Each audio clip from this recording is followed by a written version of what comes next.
తెలుగు ప్రజలు ప్రత్యేకంగా ఆంధ్రలో నూతన గవర్నమెంట్ ఫామ్ అయింది. అందరికీ శుభాకాంక్షలు. రాఖీ పౌర్ణమి శుభాకాంక్షలు భారతీయులందరికీ, హిందువులందరికీ.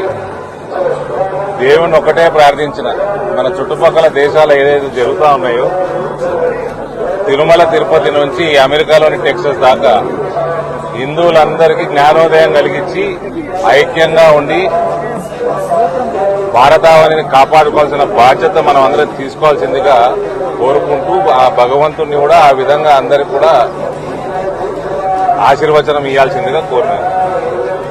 బంగ్లాదేశ్ ఏదో వేరే దేశం కాదు, అఖండ భారతంలో ఒక భాగమే. నిన్న మొన్నటి దాకా మన ప్రాంతమే. అక్కడ జరిగినప్పుడు ఇక్కడ కూడా జరిగే అవకాశాలు ఉంటాయి. కాబట్టి మరీ రిపీట్ చేస్తున్న, అమెరికాలోని టెక్సస్ వరకు తిరుమల తిరుపతి నుంచి అందరి హిందువులకి జ్ఞానోదయం కల్పించాల్సిందిగా దేవుణ్ణి కోరుకుంటూ అందరిని ఐక్యంగా ఉంచాల్సిందిగా నేను కోరడం జరిగింది.